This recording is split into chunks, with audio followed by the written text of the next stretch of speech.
wish that I had actually studied psychology, because I feel like that's one of the most important things to know going into how to manage your own money. And who knows, maybe I will someday. But a lot of behavior change and behavior theory that I try to pull into all of the work that I do across all of the places I've been, whether that's my own firm or whether that's Monarch, just really understanding what makes humans tick at it, like on a personal level, really individually.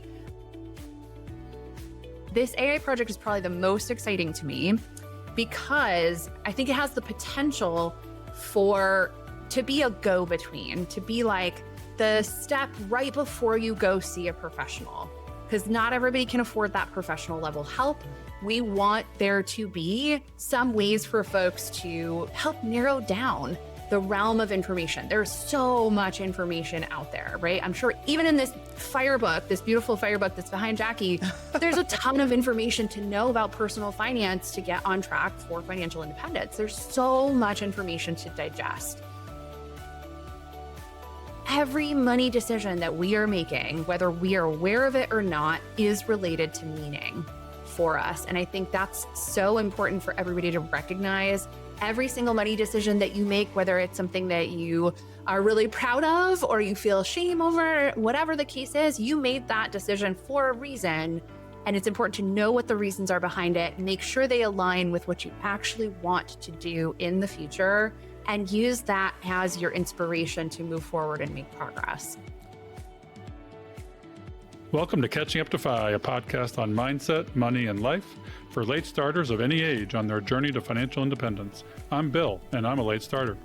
I'm Jackie, and I'm also a late starter, and we're your host. We're here to help you on your journey to financial independence, no matter where you're starting. We're going to talk to experts, other late starters, and explore topics related to our mission. Join us as we catch up to Fi together. All right. Hello, and welcome back to Catching Up to Fi. We are so excited to talk to our guest today. And in all full disclosure, Monarch is a sponsor of the show. We are very happy to be in a brand campaign with them. And we're talking with sort of a mindset person at Monarch who is a financial planner, but it's not really about the ins and outs of the software, which I believe in and use. It's really about what it does for your money emotions. And so with no further ado, I'm going to ask Jackie to introduce our guest. Yeah. Hey, Bill. This is a great show that we've been trying to get Rachel on for a while now because you are a super fan of Monarch, and I know you've used it for a long time, and I am a new user.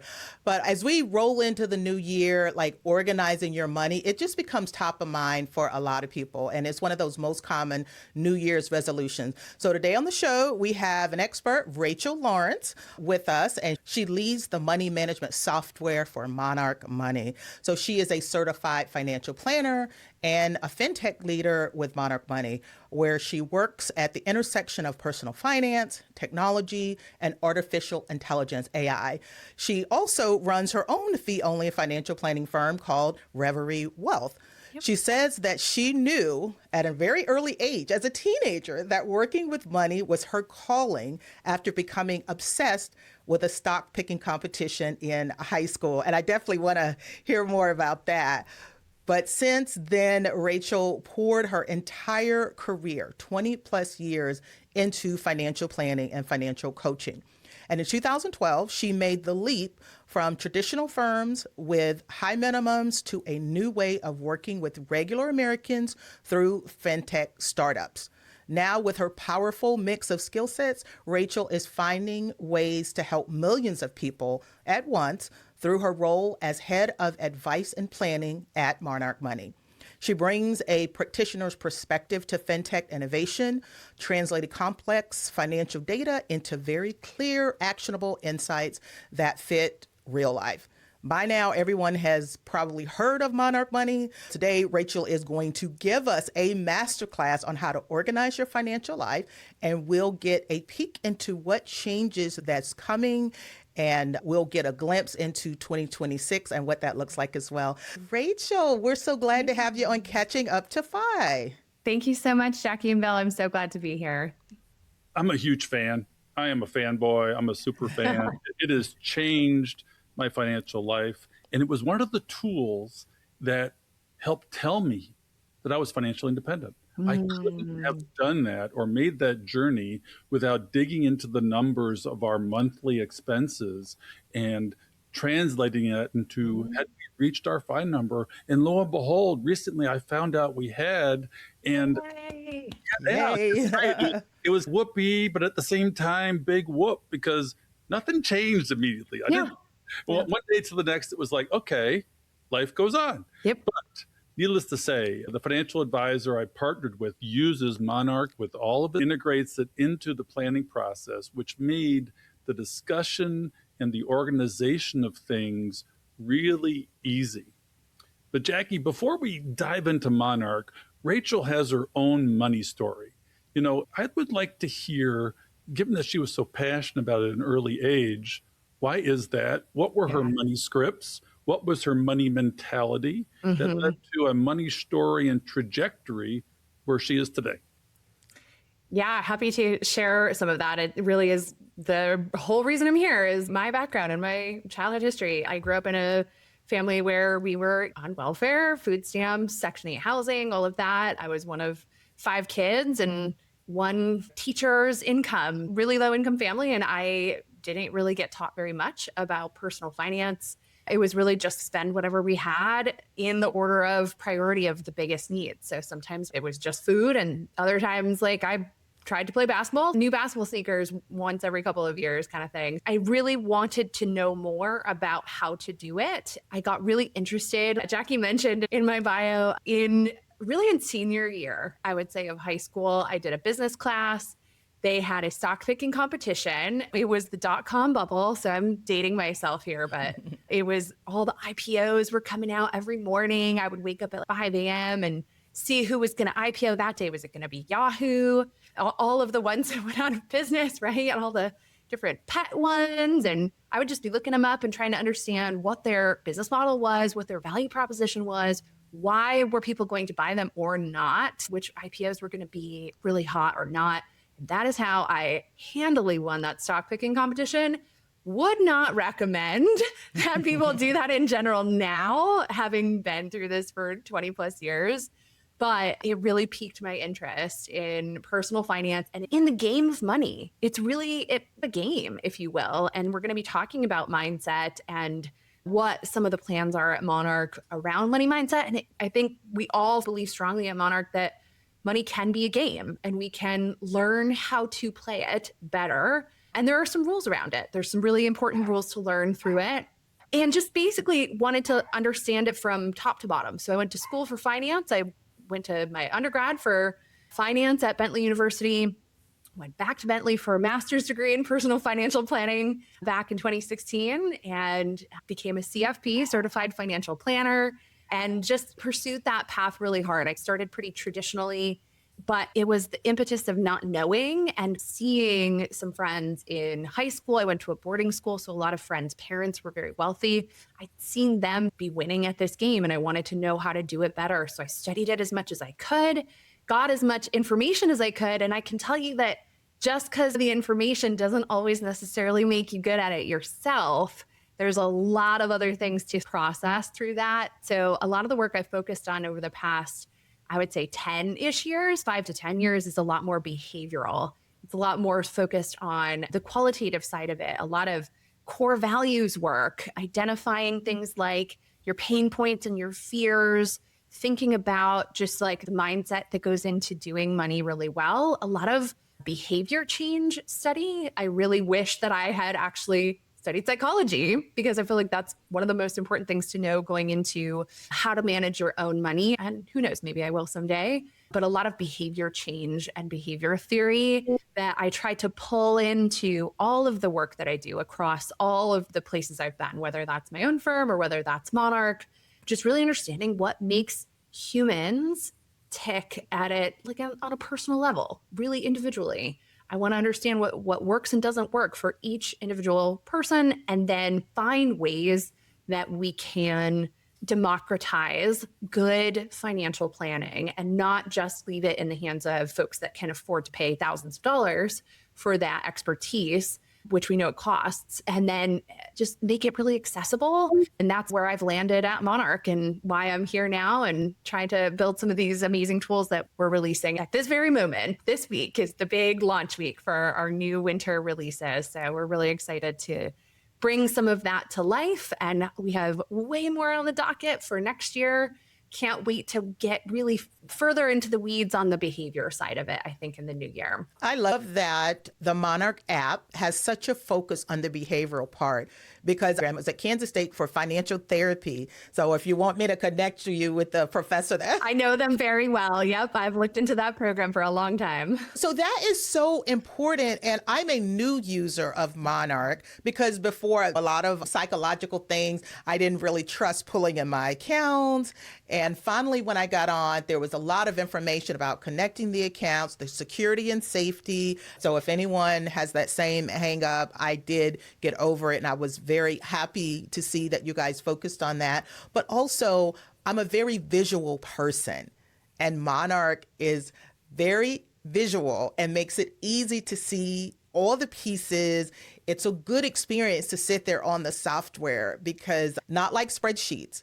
So I'm loving that. And I'm just so glad that they thought to hire someone like you to focus on the psychological part, the emotional part, and things like that. And I think that's something that's going to help Monarch really be a standout. And as it already is, but I think keeping a sticky person to feel like this is a big piece and with all the changes that you got coming. And I'm curious how Bill is feeling about the psychological stuff with Monarch. Your take on it.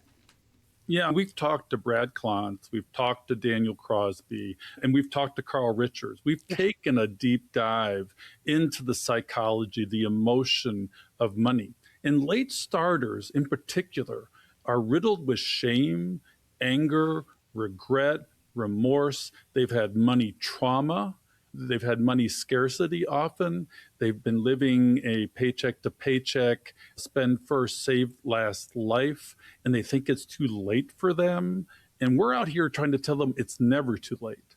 And one of the first things you got to do is get a handle on numbers like your net worth, your assets, your liabilities, your income and expenses.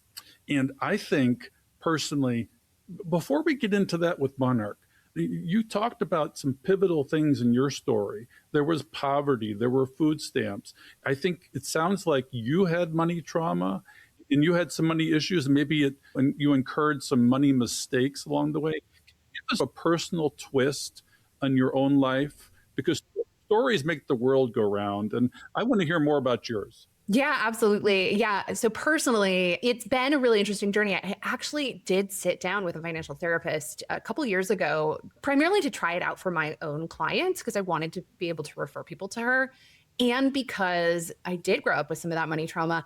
And I would say on top of the sort of like the poverty and some of those traumatic issues, there was also a layer of high control religion in my background. So like very high control religion where tithing was required. There was a lot of like discussion around the root of all evil is the love of money. A lot of like give everything up to serve God concepts were introduced to me very young. And I know that they say generally kids are developing their personal perspective on money by the time they're between 8 and 10, 7 and 10, somewhere in that range. People have sort of formed this like core belief about money. And I would say that my core beliefs were really around God would provide for any need, which is great. That's kind of an abundance mindset. And also money is evil, and like a lot of shame and guilt about having money or earning high income or things like that. And I still struggle with some of those today, and have worked actually with a therapist to think through like, okay, why do I hesitate so much to have a really big savings account? Why is it okay for me to have more money in maybe investments and not okay for me to feel like I have a lot in cash? Where is that coming from?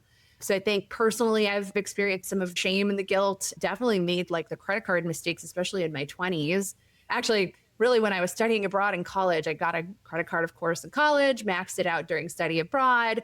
It was worth it to me, by the way. I'm going to just do a little side note here. Core values. One of my key core values is adventure. Curiosity, adventure, exploration, and that really fit the bill. So I didn't mind the fact that I maxed this credit card and had to pay back so much interest later on. To me, that was worth it. And I did have to work really hard to pay it back. And so I had a lot of that shame that came around it.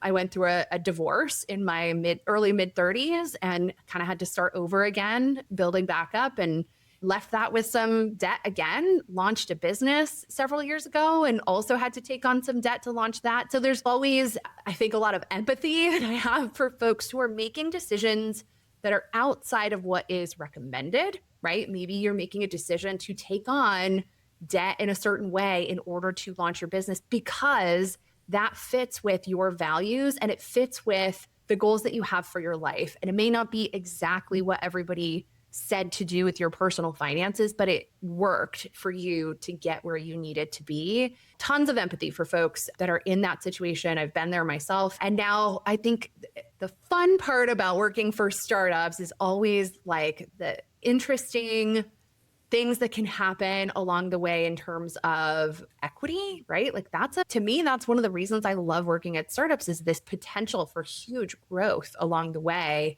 And I've been really lucky. I kind of got lucky with some of the ones that I started and worked at that were bought out. And then Monarch is really exciting to me. It's actually, if I had to say of all the 4 or 5 startups I worked at so far, Monarch is probably the most exciting for me personally with like growth potential of the value of the company itself.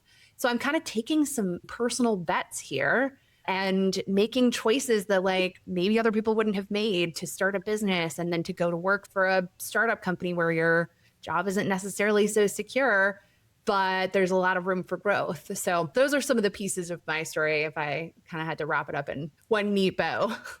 No, in some ways, Jackie, it sounds like she was a late starter. Would you consider yourself also a late starter? I kind of had to start. I had to restart, right? Like I got a pretty good head start in my 20s working for some great companies. And then I kind of had to restart again in my mid 30s just because of everything that happened in my personal life. Buying and selling a home in the middle of a divorce, was pregnant with my second baby right in the middle of this divorce and had to be a single parent for a while and provide like all of it. The baby's dad was a stay-at-home dad. So lots of restarting, I feel like. Yeah, and you are the avatar in some ways of our audience. We have about 25% men, but there's 75% women by and large. And your story, I am sure, resonates with them. Good.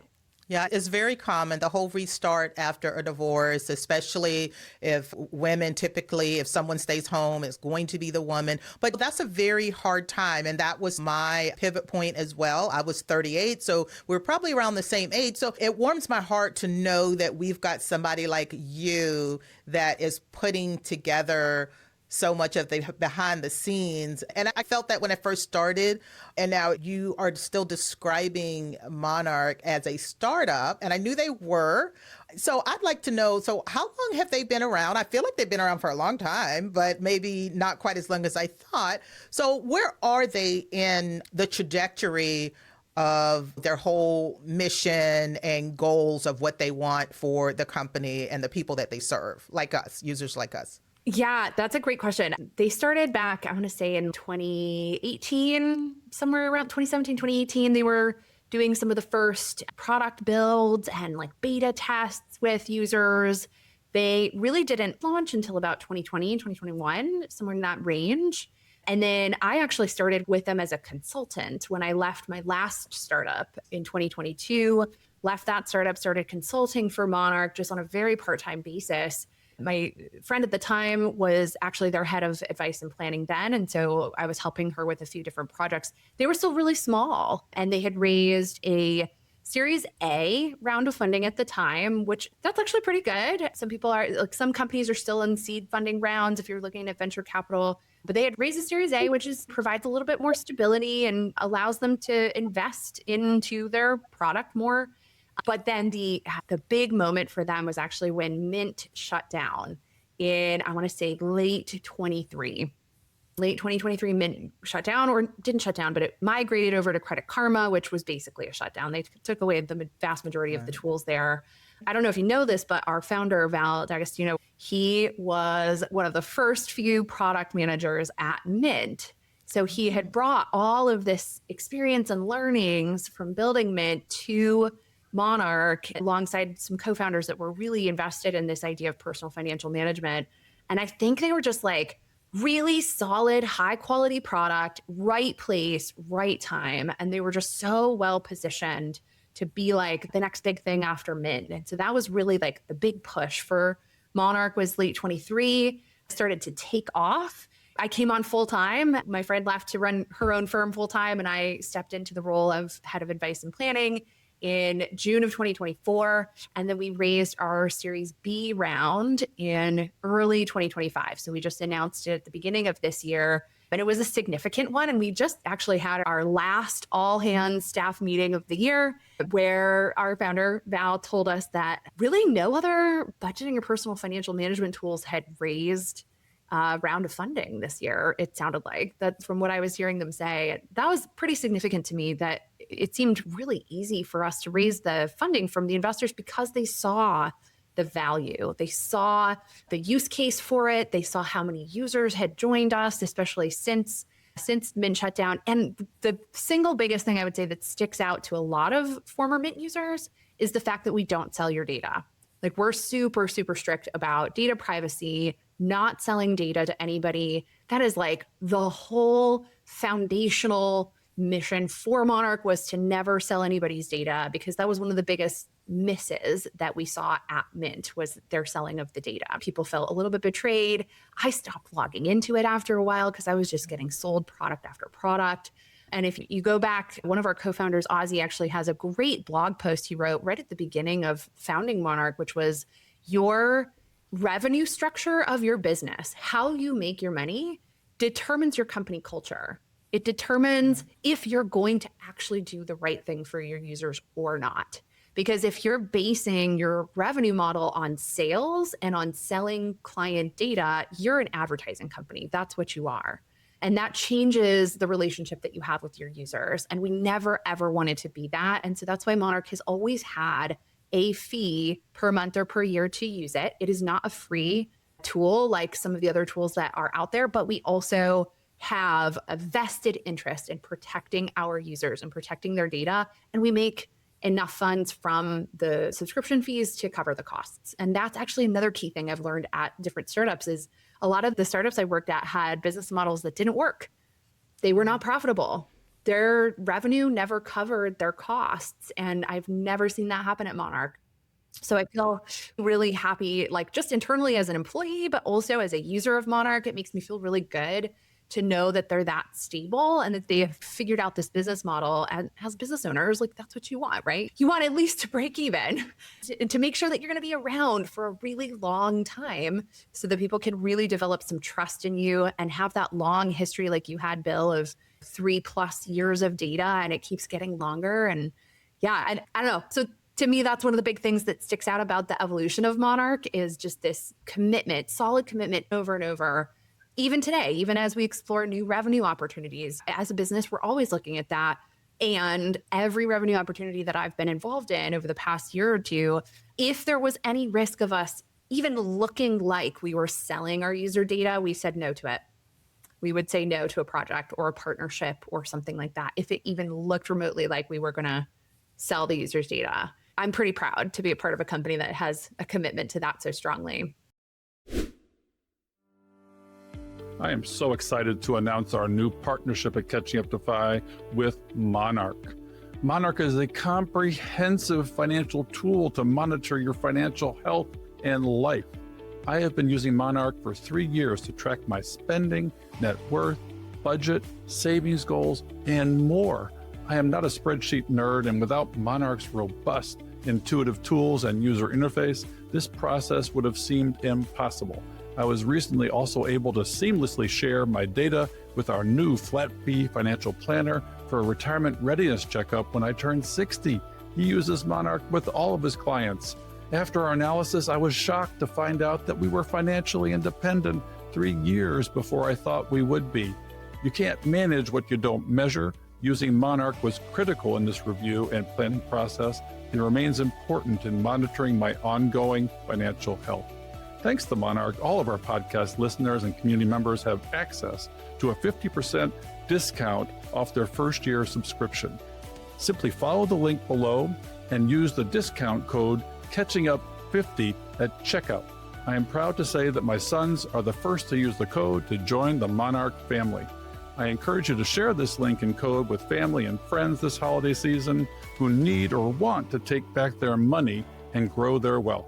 I cannot think of a better, more generous, or valuable gift or resolution. Happy holidays from all of us at Catching Up to 5. What's interesting to me is a lot of the FI community, they're spreadsheeters. Historically, the OGs and even Jackie are spreadsheeters. And I'm old enough that I never learned. I was too. I never learned Excel. So I was like, ooh, that's just scary and overwhelming. And it's kind of a sterile interface, like you say. And so I went through, and I'm going to out them. I went through Simplify. I went through Mint. I went through Empower. There was one other one that I went through that I was like, YNAB, of course. And none of them ever stuck home. I mean, YNAB users are religious. Zero-based budgeting drove me crazy because I couldn't zero it out. And I'm a perfectionist, so it just didn't work for me. It works for there's the 80-20 rule, right? Like it works for about 20% of people who try it. And then for them, it works really, really, really well. So I always tell my clients, if they're coming to see me, I ask them how they feel about this strategy. And if they feel it, like that's a fantastic tool if you are a zero-based budget believer. And it just doesn't work that well for everybody. So yeah, I hear that. So what does Monarch do different? Yeah, I think Monarch is the game changer. And what makes the difference? The focus on the customer first, the mission to focus on mindset with a playful, interactive interface that's very robust and is largely automated.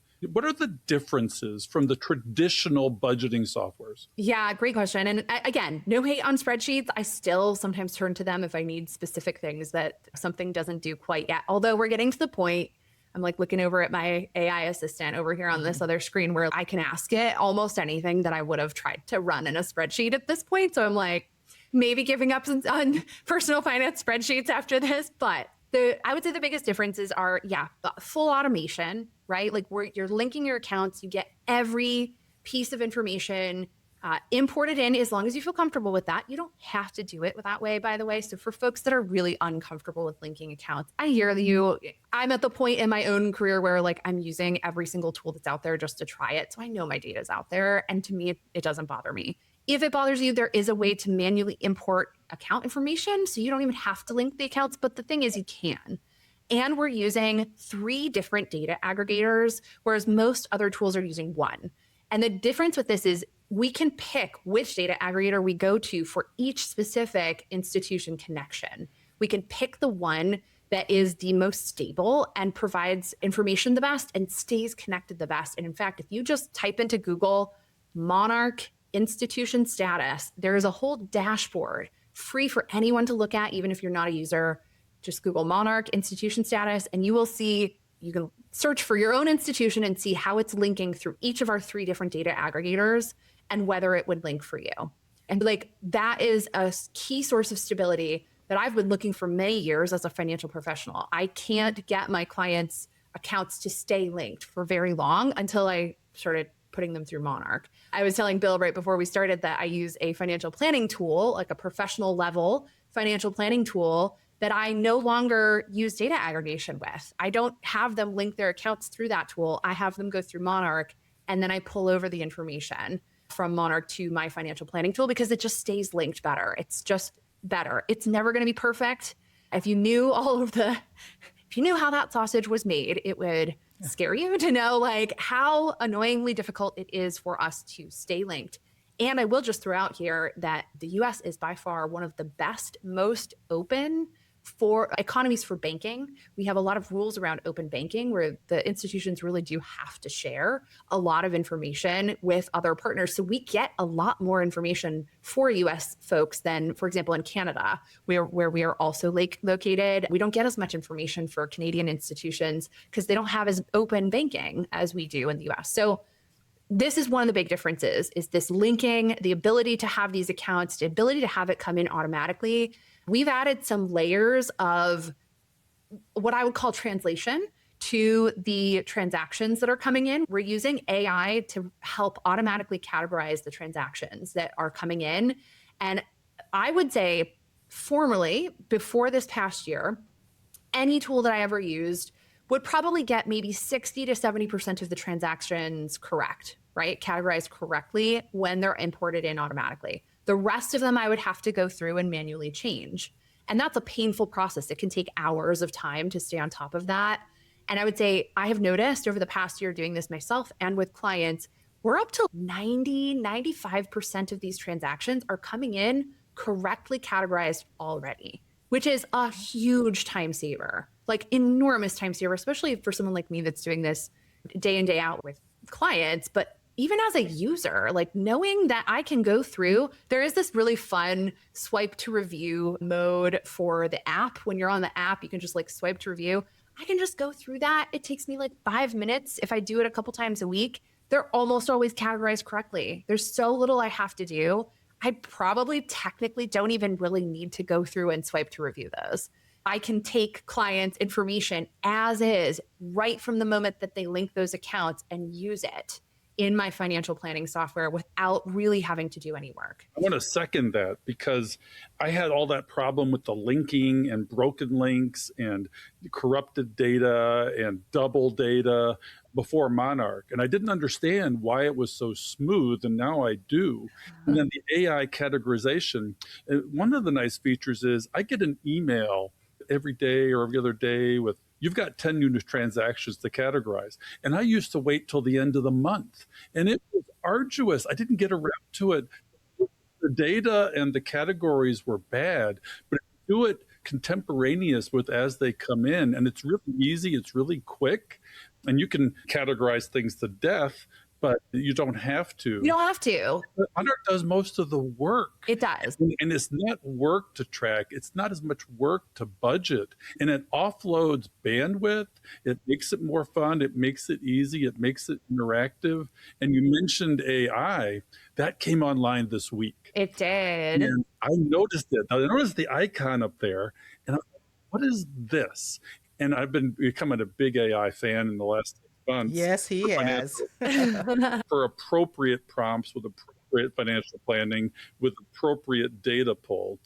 And when you can mine your own data, because that's what it mines in Monarch, you ask it a very specific question. I went, how much have we spent on our dogs this year? And it just goes through it and goes, this is how much did we spend last year? And please compare it or over the years. It brings it right up, just like going to Chat GPT, but it's your data, it's secure. Yeah. And I'm just like, I don't have to really go in and click to run these reports anymore because I can just talk to the software this week. And now it's like, this is cool. It's really fun. I'm getting real-time answers to real-time questions. And then it runs some kind of a synthetic tool where it just gives you your whole progress with goals. And it even has a game where you try and guess your spending for the month.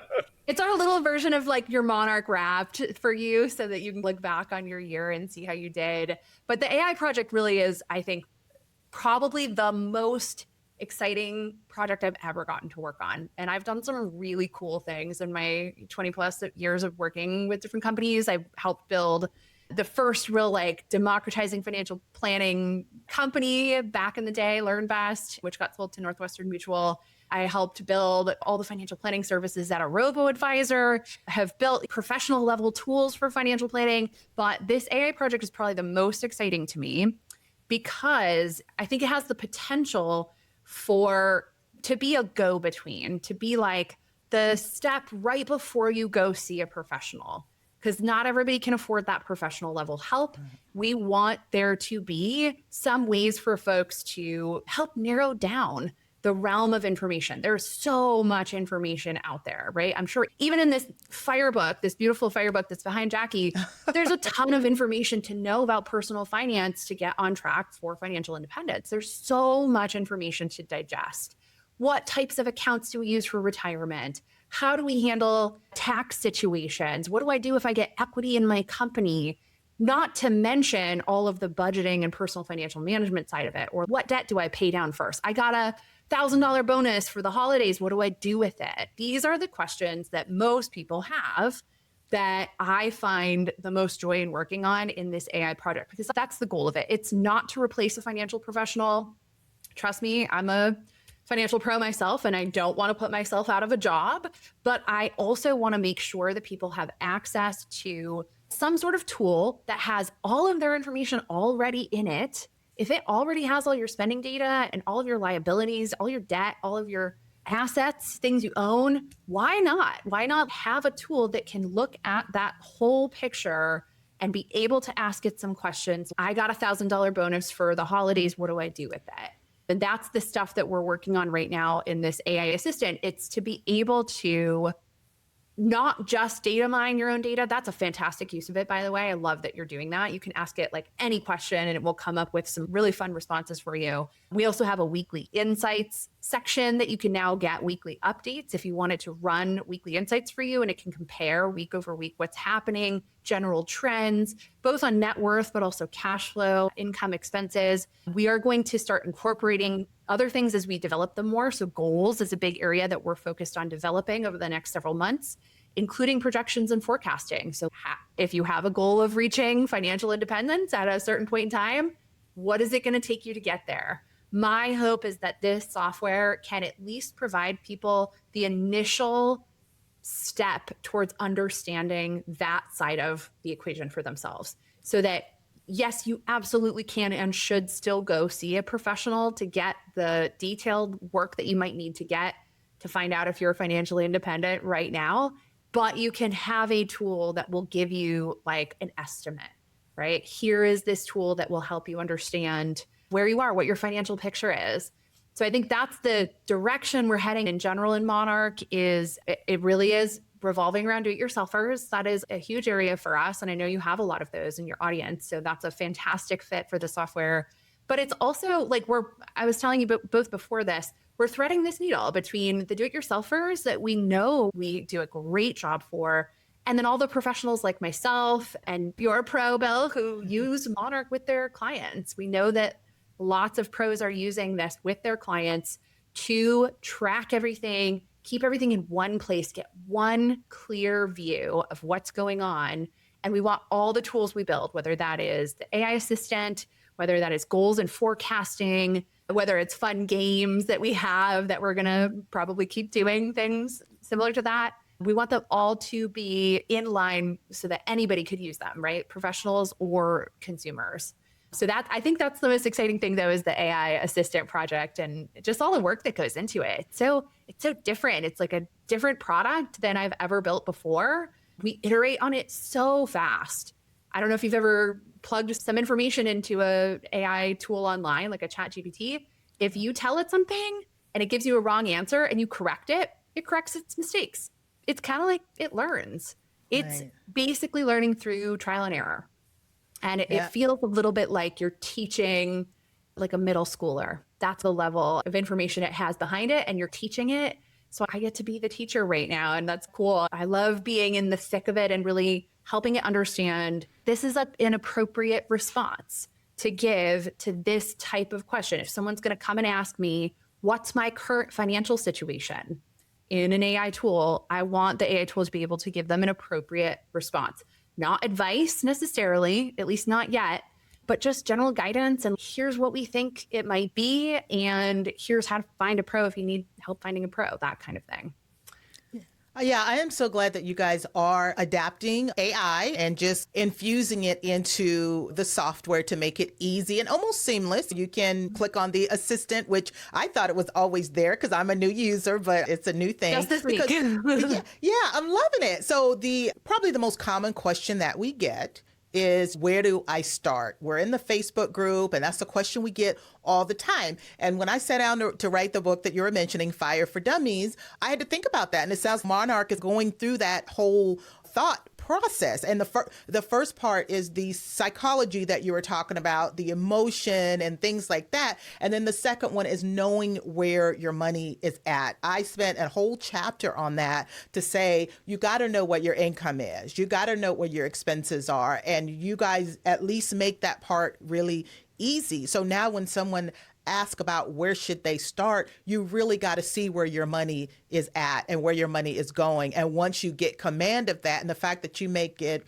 such a dynamic process, I think that it will take away some of the angst that people have when you talk about budget, because you guys are way more than budgeting. And I want to chat a little bit about what are some of the other features. But Bill, is there any other piece that you wanted to cover before I kind of dive into that, some of these other features? Maybe we could have Rachel share her screen, and for our YouTube watchers, and we would encourage you to flop over to YouTube and become a subscriber and check us out, because you're going to get information here that you wouldn't get on the podcast. We'll try and give you a visual picture, but what Rachel's now showing is one feature that I absolutely love and I use with my advisor.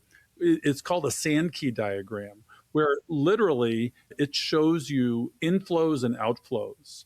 And you can click on any one of these things to drill down on it more. And Bill, for our listeners, each thing that comes out is in a different color. So you can visually get a quick glance of all the different categories that are going out. Yes. And this is a filtered report at the moment and running it just on one thing. I can also include all my income. And then you can literally see the amounts coming in on the left-hand side. They all come into one big pot here, and then they all go out on the right-hand side. And it almost looks, we internally at Monarch, we call this Snakey, because it looks a little bit like a snake. So that's the visual that you would get if you're not watching this, is the snake, right? It's like a little curvy, and it summarizes the total amount you're spending on food and dining, but then it can split it out into restaurants versus groceries. Or it can look at your travel and lifestyle costs, but then split it out into things like coffee shops, entertainment, personal spending, pet spending, et cetera. So it's really visualizing the inflows over on the left-hand side, what's coming in from different sources, and then the outflows on the right-hand side. So this is one of the best visuals that people really love at Monarch. Yeah, and it prioritizes them according to amount too. At the top is kind of like, okay, these are your big rocks, whether it be your mortgage, your travel, your food and dining. And then if there's a blip where something pops up to the top, you go, ooh, I got to watch this. And how do I manage this or work with it? And then with your debt, you say, okay, how can I create a debt plan to spend it down? And Monarch helps you with that. And look at the top of this, guys. Okay. The top of that dashboard or the Snakey diagram, there is your income, your expenses, the net income, and what I love is there's the savings rate. What is the most powerful lever we as late starters have is levering the savings rate and knowing what that is and not running through the manual calculations of what was it this year really. I mean, it just pops up and takes away all the work, because if you decrease your expenses at the same time and decrease your lifestyle, deflate it as a late starter, increase your income, grow that gap, you can watch your savings rate explode. That's how we got to FI in 9 years. The markets cooperated at a time where our savings rate was pretty high. Yes. Yeah. And then there's this whole goals section. You mentioned paying down debt. So we have a goals section recently revamped just this week. Again, huge launches. So we just revamped this whole goals section, and it's now split into both save up goals and pay down goals. And if you're working on paying down specific credit cards or even your mortgage, if you wanted to include it, you could. You can decide whatever you want to include in that pay down goal, and then you can see the timeline for paying it down and what would happen if you put additional monthly payments towards them or an additional one-time payment. Let's say you get that $1,000 bonus, you want to see where to put it. It shows two different methods. We've got Avalanche and Snowball. I'm working on adding some additional methods that I think are relevant here as well. But you can just apply this, and right at the top, you can see your current debt, how much you save over time, and how much earlier you are out of debt just by throwing some extra cash at this every single month. So it really helps you understand how to pay down that debt and make a very clear plan for that debt pay down, as well as some of your save up goals. So whether that's an emergency fund, planning for a trip, a big trip, retirement, all sorts of great things we have here for saving up. And you can attach your different accounts to it. You can use one account to fund multiple goals. You can use multiple accounts to fund one goal. But this is another new one that we are really excited to have just revamped and relaunched this week. Now, what the power of this, I think, is it takes care of the overwhelm. The biggest thing that late starters have is, where do I start? As Jackie said, how do I start? And there's so many balls in the air and that get overwhelmed, and you put your head back in the sand and you don't look at it. But if you take this tool, a $10 or $100 a year subscription, which our listeners will get as a discount, pays dividends exponentially for your finances, because you get to know when it's going to end. The end is in sight. Your retirement, okay, this is the year I'll retire if I do this, and it will change if I do. This is how many years it will take to pay down my $30,000 of credit card debt or student loans. When you reverse engineer this stuff and know that there is an end in sight, I think it gives you peace of mind. You sleep better. And this is the emotional impact of engaging with this very powerful tool. Yeah, absolutely. So we've got the reporting. We have a dashboard that you can fully customize. You can move all of these little components around. Here's this fun game called Guess Your Spend, which is, a really cute little fun sort of like Monarch wrapped type of game where you can guess how much you spent on different things throughout the year. You were talking about gamifying before. I think that's a nice little feature because we got to rest our brains a little bit. That's right. Well, you got to know your money. And I did this game the other day. And I said, okay, how much did I spend? Or it asked me, how much did you spend on coffee or Starbucks? The latte factor. What's my latte factor? And I underestimated it. I didn't really know that number. And I was like, oh, maybe I should make matcha green tea at home more. With your quarter zip. Matcha quarter. I have middle schoolers at home, so this is like the big thing lately. I don't know if you know this meme, but there you go. So we've got a bunch of different fun tools for you. You can move all of these around. I really like to keep the budget tool front and center. I prefer to have this budget tool set to the expense tab here because I use a system of budgeting personally called flexible spending or flex budgeting. Some other people call it one number budgeting. It's called bucket budgeting. There's a lot of names for it. Monarch has two primary ways of budgeting. I know, Jackie, earlier you were asking what the differences are. We do offer two different ways of budgeting. I think we're the only budget software that currently offers this flex budgeting method, which if you go into the settings, you can always flip between the two different budgeting methods. This simplifies what you need to focus on down to one number, which is the amount that you're spending on things that vary from day to day, week to week, month to month. So we set and forget all of the rest of those other types of expenses, maybe review them a couple of times a year to make sure we're not filling over on things like fixed expenses, non-monthly expenses that you need to save up towards, and then your goal contributions.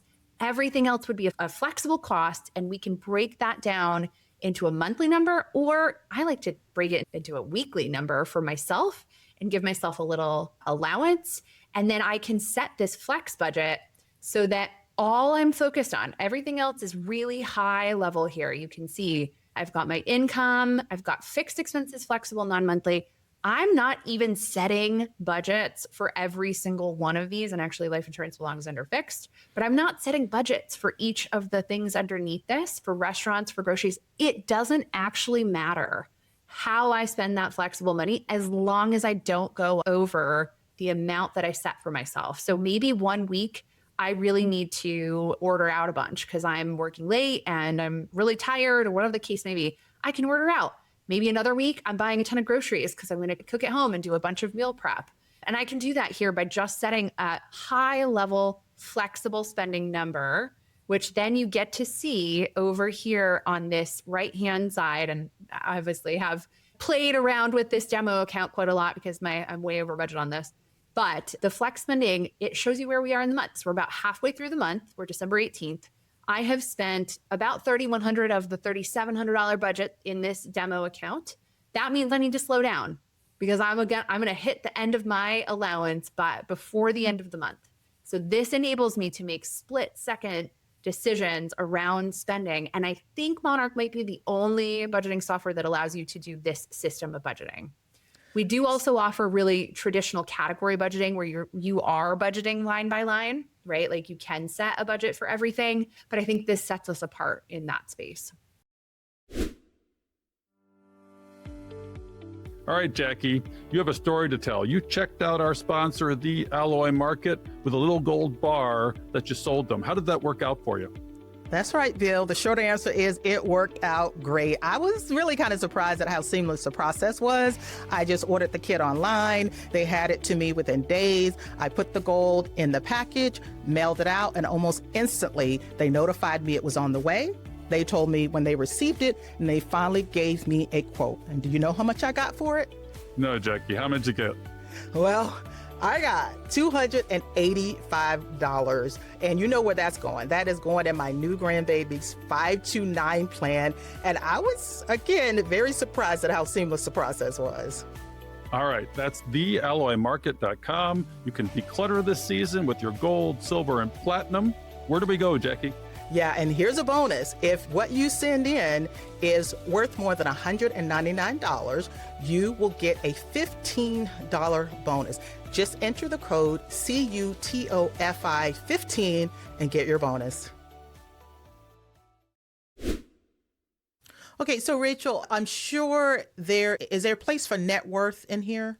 Yeah, it's under the accounts page. Okay. So the accounts page has the list of all of the different types of accounts you have, your cash, your loans, your investments, real estate, credit cards, and then anything else. You can add manual accounts, you can add jewelry, you can add cars, all of it can go right in here and you get this net worth graph, which you can see either over all time or just over the past couple of months.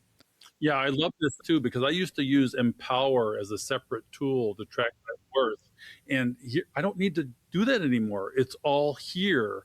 And it does calculate, I think, through Zillow, the value of your home. It does, and that adjusts. Yep. And it also calculates the value of your car automatically, too. Yep, exactly. And so your net worth will fluctuate based on your depreciating assets, and it will even have now your investments in there. So you can, okay, this is how much I have in certain asset classes or in certain ETFs. So you really, it brings sort of, it's not where you manage them, but you can observe. And so your custodian links, and you can observe exactly what you would see if you logged into your custodian, so you don't have to. And it maybe keeps you away from touching your investments, even with the behavioral component.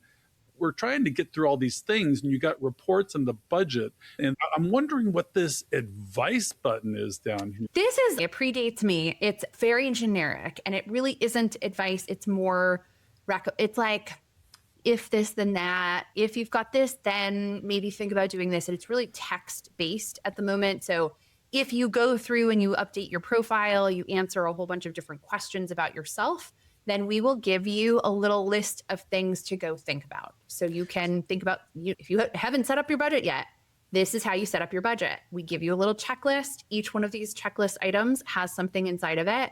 This does not show up for clients of professionals. So if you are a client of somebody who is working with you as a pro, you're not going to see this section because you've got your own pro and they can give you some of this. But we give it a little bit of hand-holding along the way as well.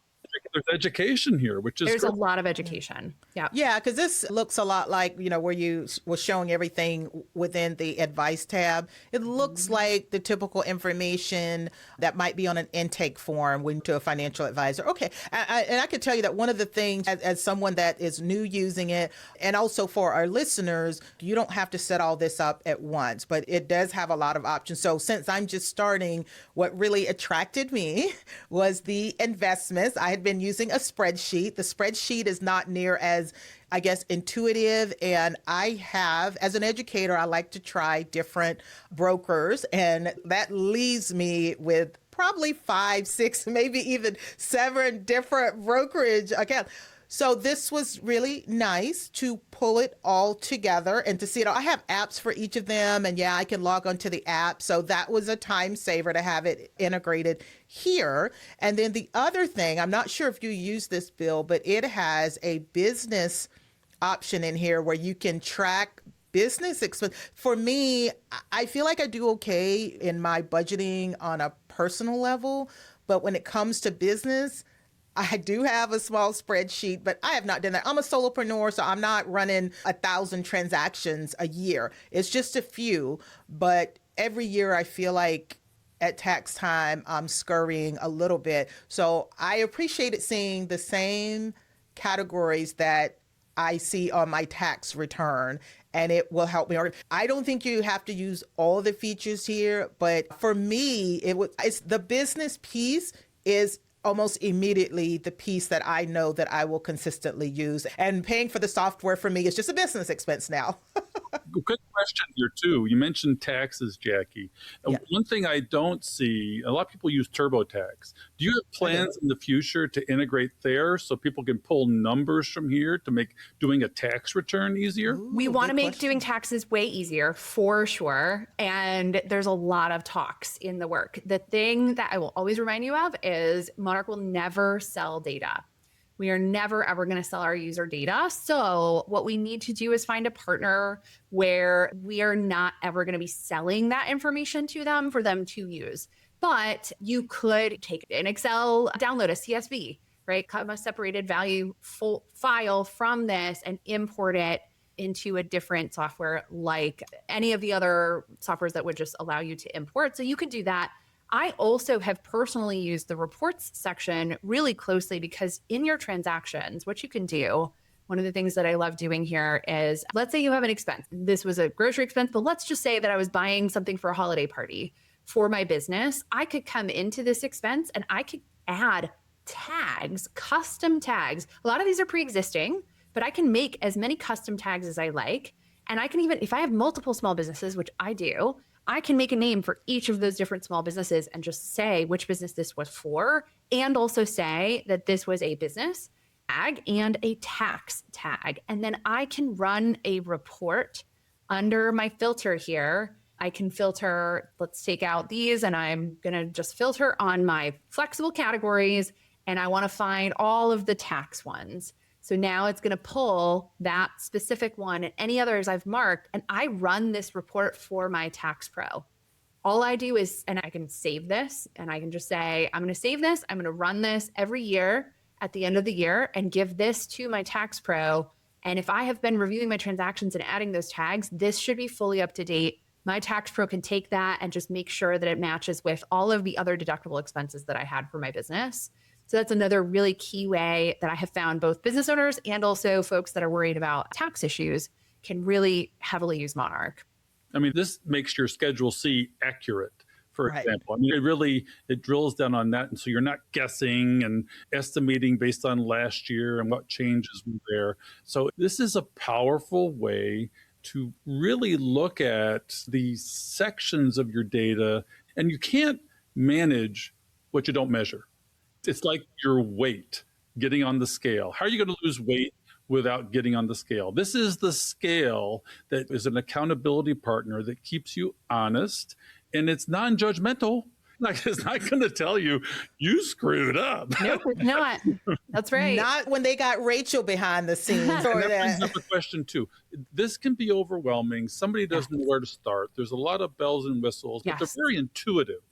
It is plug and play. But do you have any coaching program where people can interact with somebody that helps them set it up?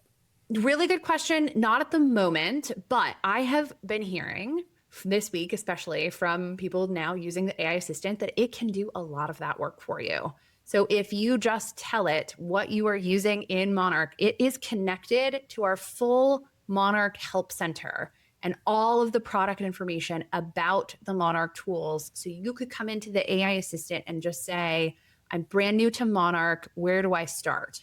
I've connected my accounts. What's the next step? And it can coach you through it. So honestly, that might be the best way now going forward. I've been hearing people say that's one of the best uses of the AI tool. Oh, watch out, financial is coming for you. I don't know if it's coming through the coaches, but it will for sure be a great assistant tool. And even the coaches will be able to use it to get their clients prepped and ready when they're walking in the door. That's what you want to see.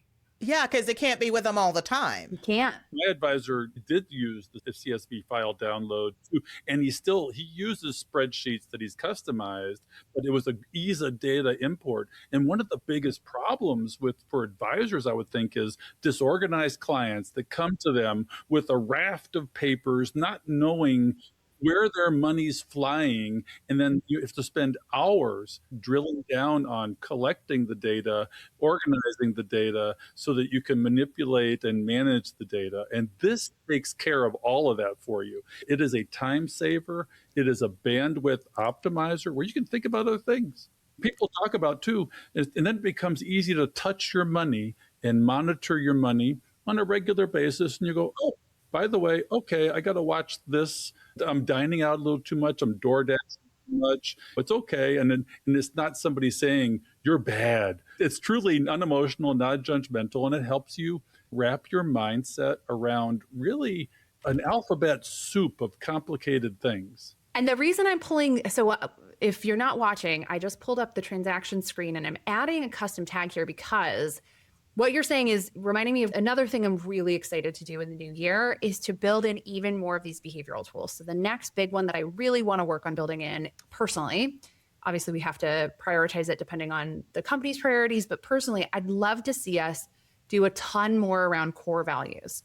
What are your core values? How do you narrow them down? I'm working on developing like a quiz of how to define your own core values. And then we want to take that and use it. We don't just want to help you identify it. We want to take it and use it. One of the ways I've already seen my clients start to do this is by naming their tags with their different core values. Usually we try to narrow down core values to 3 to 5, somewhere in that range.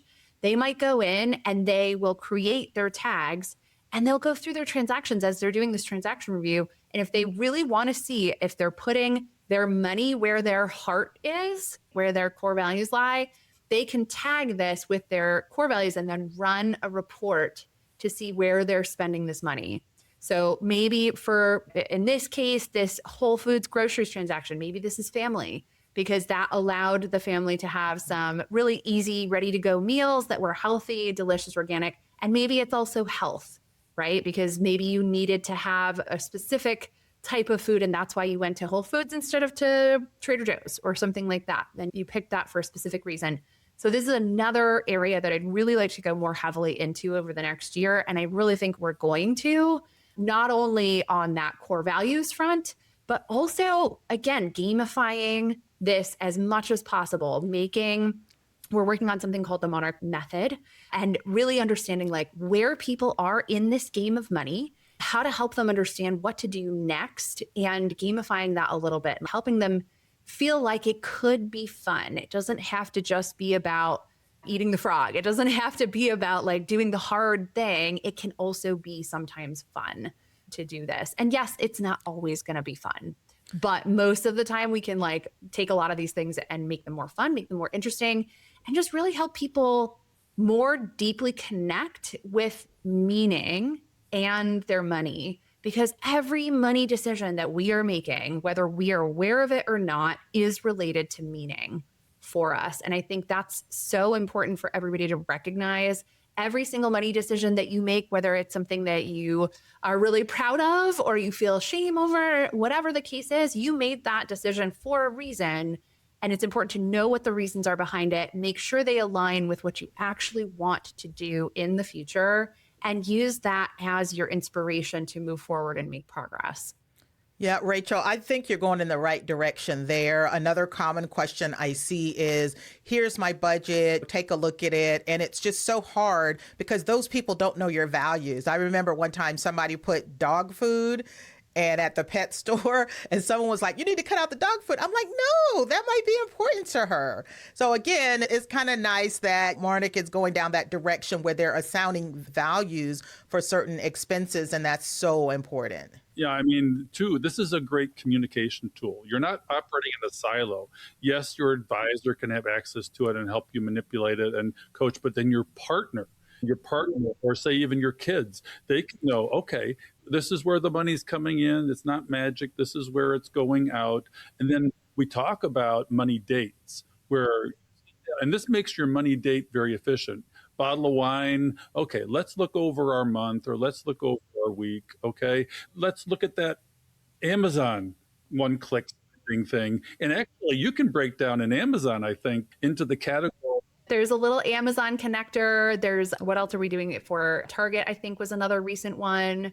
We've done it for a few different places where you can actually break those receipts out internally and split it out so that it's not all shopping. Show me how you do that, because I haven't found that feature. Can you? It is going to be under, now you're quizzing me. Where did I put that? Yeah, and for the people that's listening, let's let them know. And then once we take a look at that, I kind of wanted to just look big picture and ask about what are some of the common concerns you have, like with someone that's hesitating using any kind of software or this software or budgeting, all that. I just like to hear, because I know I had my own, and I think it's important to kind of acknowledge the hesitations and things like that, just to make sure Yeah, and there's a lot of hesitations around AI too. We're hearing them. We've heard a lot of them this week. We have a very engaged community online, and we've heard a lot of those, and our founders are addressing them. You can always turn this stuff off if you don't want this on. Like if you don't want AI on, you can turn it off. You don't have to participate in any of these types of things. I now do, because I have, once these are turned on, I already have them pulling in. And you can opt out of any aggregated statistics, anything like that. I'm not remembering off the top of my head where to find the plugins. I think they might be automatic now. I'm pretty sure that they are. So it's really like, if you don't want to link the accounts, I would say that's missing out on the biggest value of Monarch, but you don't have to. You can add this account by importing from a CSV. So I actually have had folks who are overseas. Monarch is not built for folks that are outside of the US and Canada, but I have had folks who are in Europe or Australia and other places who actually are just importing all of their bank data. They'll import it once a week. So you could even do that. If you don't want to link your accounts, you can go to your bank. You can get your own CSV of this. You can import that transaction and balance history here, or you can always add manual accounts if you want to do this manually. This is also really valuable for things that don't have an account, right? You don't have a login I had a client once who had an oboe that was worth like $60,000. And so we put it in as valuable because it doesn't have an account, right? That's something that's in their net worth, doesn't have an account. Look. Yeah, and I have a whole bunch of $2 bills that don't really have an account. You go. There you go. You could have a $2 bill category. And you could absolutely do that. So for the folks that are really concerned about data privacy, data security, we have an entire data security team. We are, I think, now SOC 2 certified, if not already, then just about to be. I know that we were in the process of going through the audit. We had passed all of the other audit features, and I can't remember if they officially announced that we were, but that's like the kind of the top level tier of security that you can have, that all of those investment companies and banks are using to protect your bank account information. We're at that level at this point. And you can opt out of all of it and just do it manually if you really want to. So there's something for everybody here. Yeah, I even use it. I'm trying, as a late starter, my kids got all the bad habits going because they watched us screw it up for so long. And then what I've done now that they're 26 and really getting their financial lives started, is I've helped them set up their base, their automation. And I've required for us to help you build your wealth, for example, and help you top off your Roth or whatever it is, you have to use Monarch. It's a requirement. You will pay for the subscription, but quarterly or annually or once at a time, I will pay to sit you down with our advisor to have an interactive discussion. You look at somebody's credit card statement and you can tell their values, right? And you're setting your values before you see the credit card statement, which is great.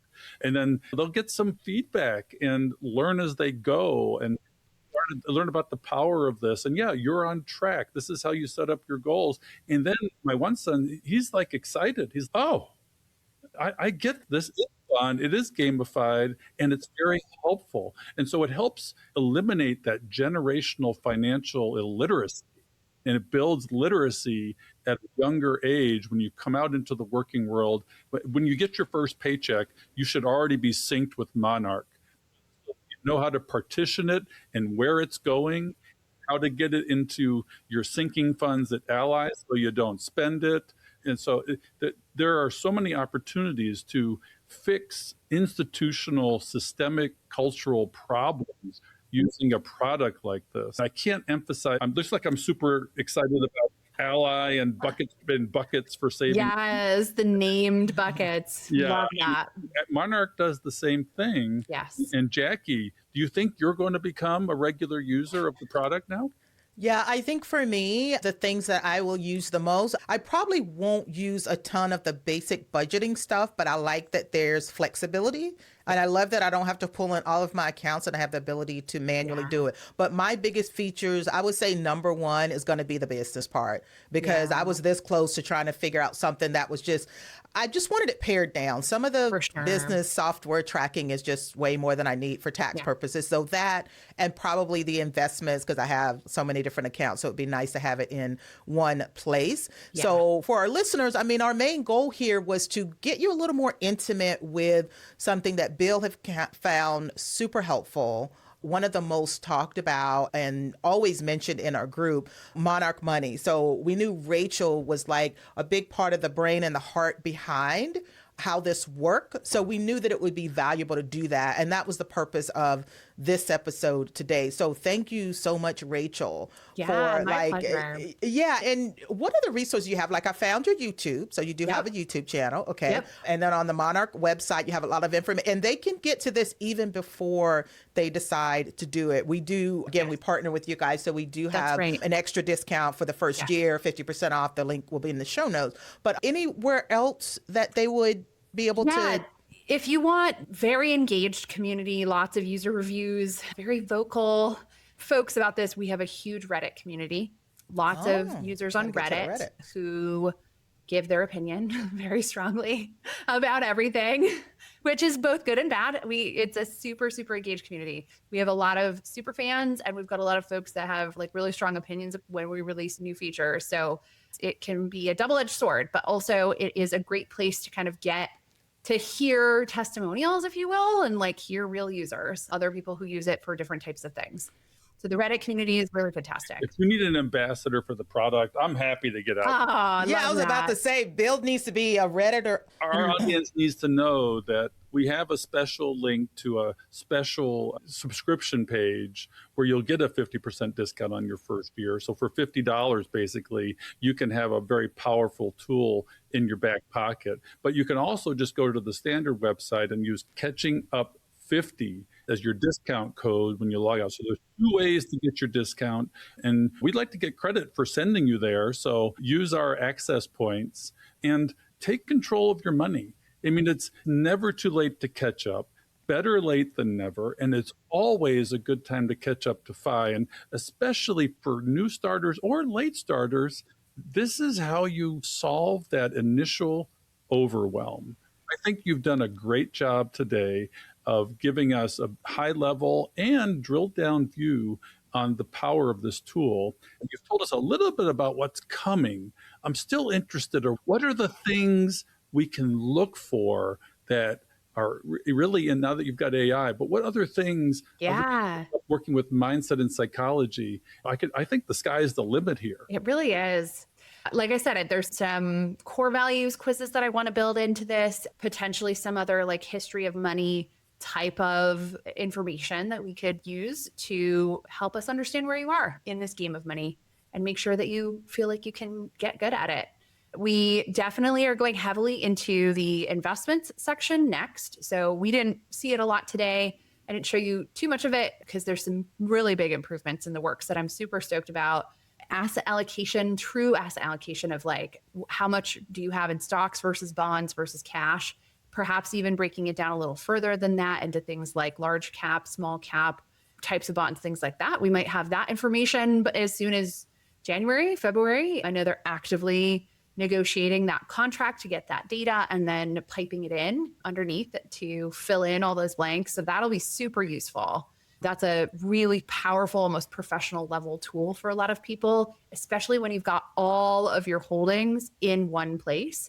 We recently just released a new company equity component. So if you are working at a company that does give any sort of equity compensation, so RSUs, restricted stock units, or stock options, things like that, you can now track those in your investments as well, which is somewhat difficult to do. Most of the other budgeting tools don't allow you to do that. We're really trying hard to be that one central place for all your assets, no matter what type of asset it is, whether it's company equity, investments, just cash accounts, or another step we'll be doing is private equity. So some of our users have this privately held companies as an investment. It's a thing for a lot of folks. Well, I'm fascinated by the advances you're going to take on the investment side, because I have used Empower for this so that I know what is my asset allocation, That's how right. is it adjusted, how do I rebalance, what do I need to do to rebalance. And then even if you plug into all the back tested data out there, you can even figure out, okay, this is my expected return for this portfolio, which will give you a trajectory towards FI based on market history and not rules of thumb or guesstimation. Right. What your return is expected to be. There's a lot of room for improvement on the Monarch front, for sure.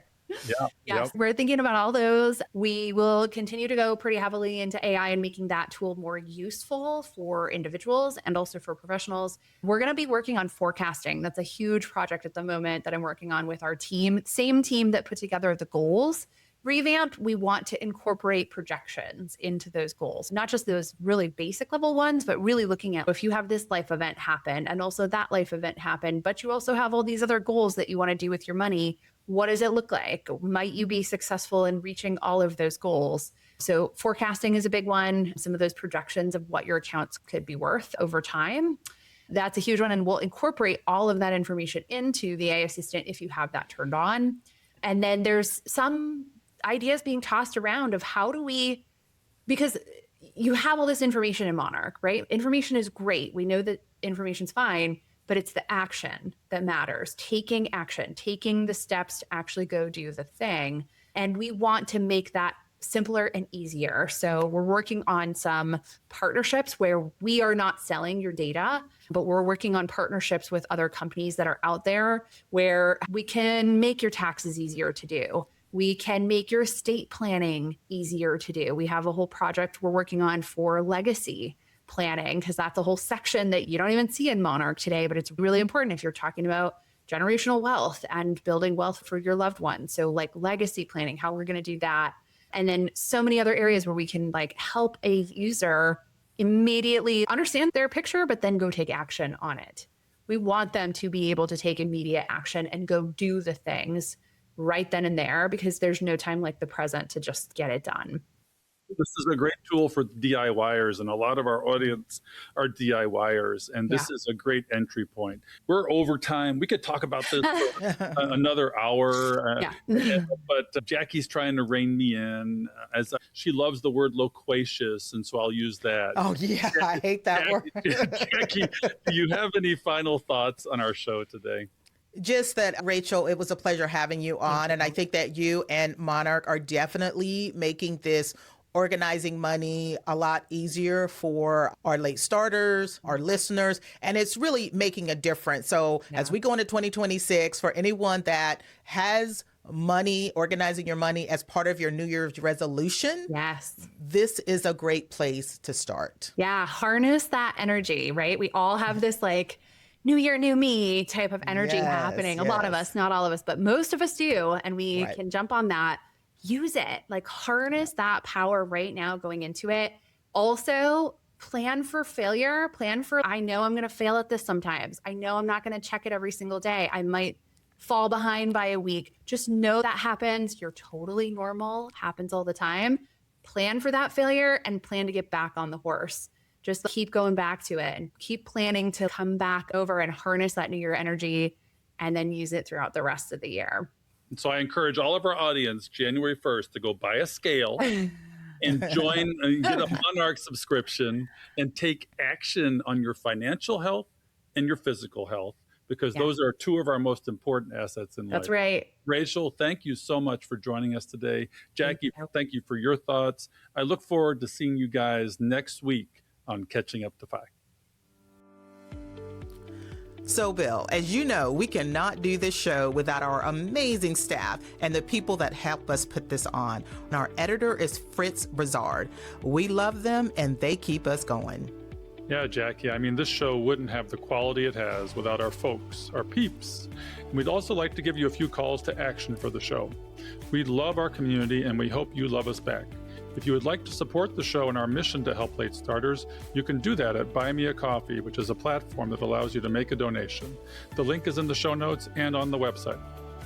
Check out the show notes for resources mentioned in today's show. Also, head on over to our website at catchinguptofi.com and check out our vetted resources, partners, and affiliates for discounts and their services, because we love sharing great deals. Please share the show with others and head on over to our Facebook community to help us grow. If you prefer video, head on over to YouTube and watch the show there. We hope you've enjoyed this episode of Catching Up to Fi. We would appreciate it if you could also leave us a 5-star review to help our message reach others. And while we are financial educators that love to teach, remember that our content is for general education and information purposes only. We are not providing financial, legal, or tax advice. Always do your own research or consult a professional before making important decisions. So, Jackie, we'll see our audience next time on Catching Up to Fi. Cheers.